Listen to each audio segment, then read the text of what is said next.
எல்லாருக்குமே conscious mind, subconscious மைண்டுன்னு 2 வகையான mind இருக்குது.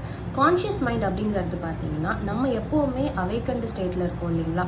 ஸோ இப்போ நான் உங்ககிட்ட பேசிகிட்டு இருக்கேன், இது வந்து கான்ஷியஸ் மைண்ட். சப்கான்ஷியஸ் மைண்ட் அப்படிங்கிறது நம்மளுடைய ஆழ்மனம். ஆழ்மனம்னா என்னென்னா, அது வந்து டைரெக்டாக நம்மளோட கம்யூனிகேட் பண்ணாது, பட் அதுதான் நம்மளை இயக்கிக்கிட்டு இருக்கு. ஃபார் எக்ஸாம்பிள், நீங்கள் காலையில் எழுந்த உடனே எந்த மாதிரியான விஷயத்த நீங்கள் பார்க்குறீங்க, எந்த மாதிரியான விஷயத்த நீங்கள் படிக்கிறீங்க, எந்த மாதிரியான ஒரு சுச்சுவேஷனில் நீங்கள் இருக்கீங்கிறது வந்து அன்றைக்கி நாள் முழுக்க உங்களை வந்து அஃபெக்ட் பண்ணுறதை நீங்கள் பார்க்க முடியும். நீங்கள் உதாரணத்துக்கு இப்போ எழுந்த உடனே ஒரு மொபைலில் இருக்கக்கூடிய ரீல்ஸோ இல்லை ஒரு சண்டை சச்சரவான இருக்கிற ஒரு வீடியோ ஏதோ பார்க்குறீங்கன்னா, அன்றைக்கி நாள் ஃபுல்லாக உங்களுக்குமே ஒரு மைண்ட் வந்து ஒரு காம் அண்ட் பீஸ்ஃபுல்லாக இல்லாமல் ரொம்ப பரபரப்பாக போகிறத உங்களால் ஃபீல் பண்ண முடியும். அதுவே நீங்கள் எழுந்த உடனே ஒரு 5 to 10 மினிட்ஸ் கண்ணை மூடி உட்காந்துட்டு ரிலாக்ஸ்டாக ஃப்ரீயாக ஒரு ப்ரீத் இன் ப்ரீத் அவுட் பண்ணிங்கனாக்கா உங்களுடைய மைண்ட் அன்றைக்கி ஃபுல்லாகவே ரிலாக்ஸ்டாக இருக்கும். உங்கள் நாள் அன்றைக்கி நடக்கக்கூடிய சுச்சுவேஷன்ஸ் எல்லாமே ரொம்ப பீஸ்ஃபுல்லாக இருக்கிறத உங்களால் கண் கூட பார்க்க முடியும்.